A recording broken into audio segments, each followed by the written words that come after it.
w'imikino. Reka amakuru agezwa muri transfer y'inyahere mu ikipe ya APR ku munsi w'ejo basinyishaga myugariro w'ikipe ya Gasogi, ni umusore wazamukiye no mu batoya ikipe ya Gasogi, ni umusore witwa Nduwayo Alexis. Byagaragaye yuko yamaze gusinya amasezerano y'imyaka 4 ngo ikipe ya Gasogi yahawe miliyoni 25. Uyu musore akazajya ahembwa ngo umushahara w'ibihumbi 900 ku kwezi. Ubwo abafana ba APR nizere ko rwose bagiye kuba bamwakira neza muri ikipe ya APR. Rero mu minsi ishize twababwiye diru ngo bari gukurikirana y'umusore witwa Isaniyare, umusore ngo ku munsi w'ejo namenye amakuru ko yamaze gusinyira ikipe ya Midland mu gihugu cya Denmark. Uyu musore w'umwataka ni umusore ngo ufite impano cyane, iwabo rwose ngo bamukunda kubi. Rero ngo yamaze kuba yumvikana n'ikipe ya Midland ku kigero rwose cya 99% agomba kuyerekezamo. Igisigaye ni ugukora igeragezwa ry'ubuzima ndetse no kubona ibyangombwa bimerekeza mu gihugu cya Denmark, ubundi gahita ayerekezayo. Ni umusore wakinaga ikipe ya Etoile du Monde, yatsindiye ibitego 7 gatanga na assist 4 mu mikino 12 yayikiniye muri shampiyona icyiciro cya mbere mu gihugu cya Mali. Uyu musore ufite imyaka 21. Mve ahangaha ahubwo nerekeze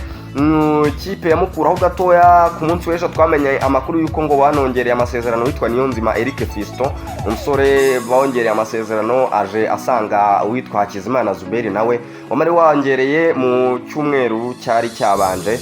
Ubwo rero ikipe ya Mukura ngo nta gahunda ifite yo gutakaza bamwe mu bakinnyi bayo, ngo ahubwo gahunda bafite ni ukugenda babongerera. Ubwo nk'uko bigaragara utahiwe n'uwitwa Rushema Chris ndetse n'abitwa Bantarindwa Aimable no bamaze gusoza, ariko ngo bakaba kubongerera biri kugenda bigorana. Ariko ikipe ya Mukura ngo yizeye yuko nta gihindutse bagomba kugenda babasinyisha umunyarigeria ndetse n'umunyatuniziya. N'abarabu babiri ku munsi w'ejo hagaragaye amakuru yuko ngo nta gihindutse bagomba kwerekeza mu ikipe ya Rayon Sport. Umwe we yamaze no kugera mu Rwanda, n'umusore witwa Ryan Hamnyush, n'umusore w'imyaka 22, akaba umunyarigeria wakinaga mu gihugu cya Canada mu cyiciro cya kabiri. Umusore rero ngo waje gukora igeragezwa mu ikipe ya Rayon Sport, nta gihindutse ngo agomba kuyisinyira. Nguyu ari buze azanye n'umwarabu mugenzi we ariko ukomoka mu gihugu cya Tunisia, umusore witwa Mohamed Cheri, ni umusore wakinaga mu ikipe ya Association Sportive de Transport de Naberi. Ni umusore wavutse muri 2001, birumvikana ko nawe umusore ukiri mutoya cyane, n'umwaka 24. Abarabu bakinnye mu ikipe ya Rayon Sport abantu bahita bibuka mu minsi ishize witwa Youssef Elab, ni umusore w'umunyamaroke wari waratijwe n'ikipe wa Wydad Casablanca muri Rayon Sport, nubwo ubitaje kurangira neza, ariko mu mwaka ya mbere yari yageze saison nziza. Reka turebe ko nabangaba wenda bizabahira. Ikipe ya Rayon Sport rero ngo yamaze no kohereza itike y'indege uwitwa Dirissa Kuyate, ni umusore w'umuzamu ugomba guturuka mu gihugu cya Mali, umusore ugomba ngo rwose guturukayo uyu munsi ku isaha y'isa 8 ku isaa 7:15 z'amanywa, ahubwo akazagera ku kibuga cy'indege ku munsi w'ejo mu ijoro ku isaha y'isa 8:20. ubwo uyu muzamu ari buze asimbura Kadime Ndiaye watandukanye n'iyi kipe, ndetse ari buze kuba asanga umukinnyi w'umurundi w'umuzamu witwa Ndikuriyo Patient. Reka turebe ko wenda bazitwara neza mu ikipe ya Rayon Sport. Iyi kipe ya Rayon Sport rero ku munsi w'ejo tundankiriho amakuru nibwo twamaze kumenya neza uko ibintu bimeze. Ikipe ya Rayon Sport ngo perezida ndetse na Claude Mushimire Mishinga ngo bari mu gihugu cya Tanzania, ndetse n'ushinzwe imari bari mu gihugu cya Tanzania, aho ku munsi w'ejo banarebye match ya Kariakoo Derby yahuje ikipe ya Simba ndetse na Yanga, ngo bagiye kuganira n'ikipe ya Yanga. Rero ku munsi w'ejo naje mbabwira yuko ngo bari gushaka ko ikipe ya Yanga yabatiza bamwe mu bakinnyi babiri witwa Duke Abuya ndetse na Ikongolombo. Abangaba rero ngo nta gihindutse bagomba kwerekeza mu ikipe ya Rayon Sport, ariko uriya ngo Abuya we ngo barashaka no gutandukana. Ubwo ni amakuru tuzagenda dukomeza kugenda dukurikirana. Gusa umuyobozi w'ikipe ya Young Africans umukire rwose umuherwe witwa Engineer Hersi Ali Saidi, abantu baramuzi. Ku munsi w'ejo match kirangira yaganiriye n'umunyamakuru Faustin Simbigarukaho wa Isibo, amubwira yuko ngo bagomba kwerekeza i Kigali nta gihindutse rwose, ngo baraza vuba, ngo ikipe z'abaturage zigomba gukina, bwo abafana ba Rayon Sport babitegure ikipe ya Yanga kuri Rayon Day. Tuve aho ngaho twerekeze ku mukinnyi w'umukongomani ukina satirizamu witwa Walter Bwaria, umusore w'imyaka 30 wakinaga ikipe ya GS Kabiri, ariko bamaze gutandukana kuko iyi GS Kabiri yamumenyesheje ko agomba kwishakira ahandi yerekeza kuko batakimubona mu mipango yabo. Nguyu rero ngo ari kuvugwa i Kigali rwose, ari buze kubaje gukora iki rero. Uyu nguyu ngo yasinye imbanziriza amasezerano, ngo imwe mu makipe ari i Kigali, ikipe ya Rayon Sport ndetse n'ikipe ya APR, ngo harimo imwe yasinyiye imbanziriza amasezerano, ariko biravuga ko ari ikipe ya APR kubera ko uyu nguyu yasinye imbanziriza amasezerano bw'ikipe ya Nigeria yakinaga n'ikipe y'igihugu y'u Rwanda mu mukino wa gicuti mu gihugu cya Nigeria. Bwa abantu barabyumva ko ni match zabereye mu gihugu cya Nigeria. Hari bamwe rero ngo mu bayobozi bo muri ayo makipe wagiyeyo, bikavuga ko ngo uwamuhaye umwanya bakaganira ngo yari mu butumwa, kandi ngo ikipe ngo bamaze kwemerana agomba kwerekeza i Kigali, ngo bari gushaka umukinnyi byibuze ngo umenyereye imwe mu mikino ngo y'Abarabu. Ubwo rero reka dutegereze turebe imwe mu makipe azasinyira cyangwa turebe uko bizarangira. Manishimwe Djabel ni umukinnyi w'umunyarwanda, umukinnyi ukina mu ikipe yo mu gihugu cya Iraq, ariko bamaze gutandukana. Uyu nguyu rero ngo bimwe mu bitangazamakuru yamubona nk'umusimbura mwiza wa Faisal Salum Feitoto mu ikipe ya Zamu, ugomba gutandukana n'ikipe, ngo nta gihindutse, ngo agomba kwerekezayo. Gusa hariyo n'ayandi makipe yo mu Rwanda yakomeje kugenda amuganiza, harimo ikipe ya APR ndetse n'ikipe ya Polisi nk'uko nanagiye mbibabwira mu minsi ishize. Reka tuve mu Rwanda ahubwo twerekeze ku mugabane wa Afurika, aho mu gatoya ikipe ya Young Africans ku munsi w'ejo yatwaraga igikombe cya shampiyona, itsinze ikipe ya Simba ibitego 2-0, ibitego bya Pacome Zouzoua ku minota 66 ndetse na Clement Muzizi ku minota 86. Itahita gukana igikombe cya shampiyona cya Tanzania ku nshuro ya 4 yikurikiranya.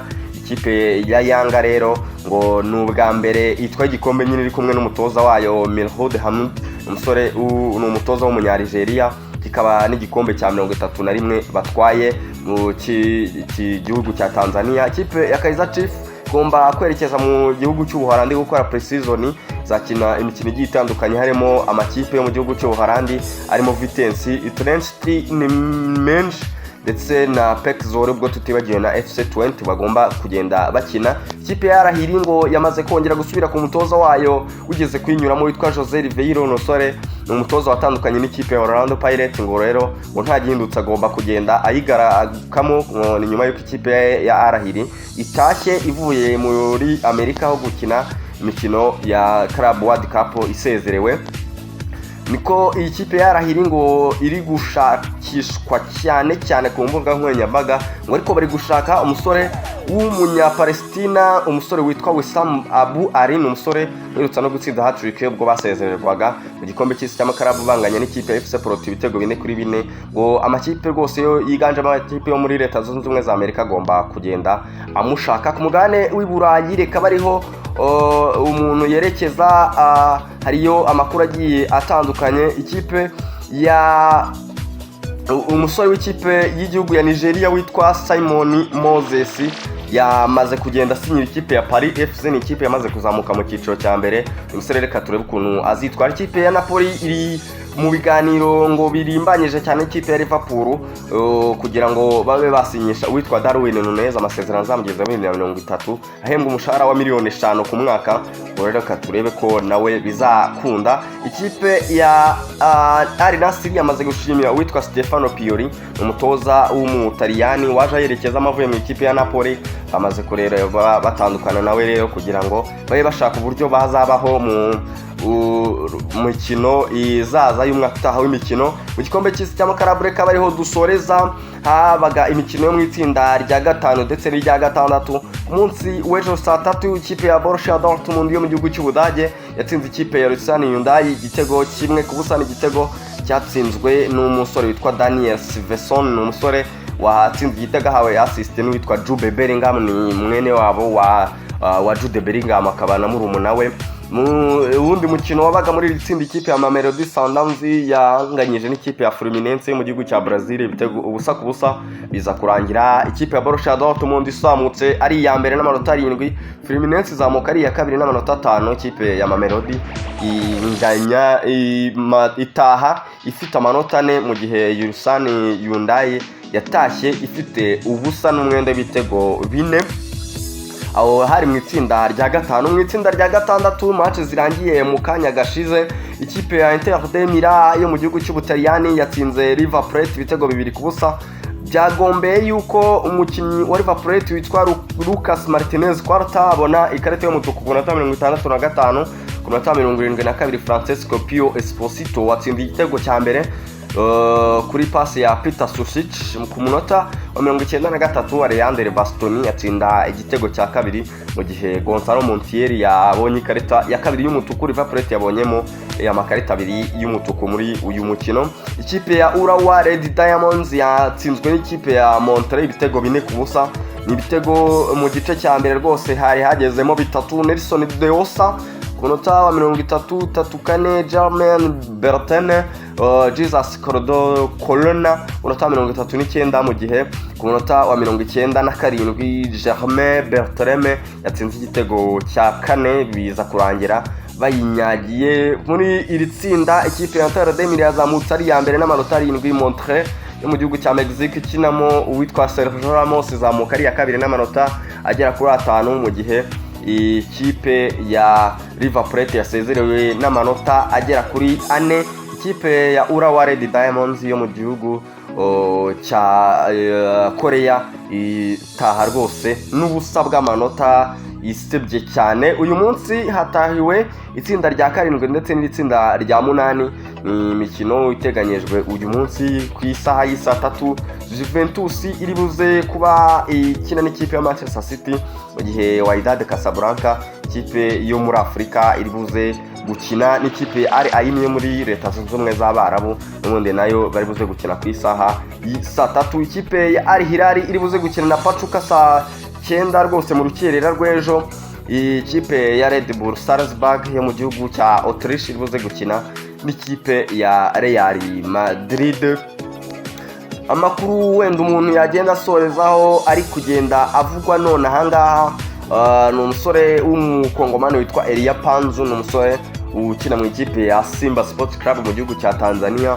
Umusore uri gushakishwa cyane n'amakipe yo ku mugabane w'Uburayi arimo Stade Brestois, ikipe ya Malmo mu gihugu cya Swede, ikipe ya Genk yo mu Bubiligi ndetse n'ayandi agiye atandukanye. N'umusore waturutse mu ikipe yaje mu ikipe ya Simba avuye mu ikipe ya AS Vita Club mu gihugu cya Leta Zunze Ubumwe za Amerika. Umusore nasorezaho ni umusore ugomba kwerekeza mu ikipe ya Orlando Pirates. Ni umusore wakinaga mu ikipe ya Joliba. Umusore muri Afrika y'Uburengerazuba ngo babonamo impano ikomeye cyane.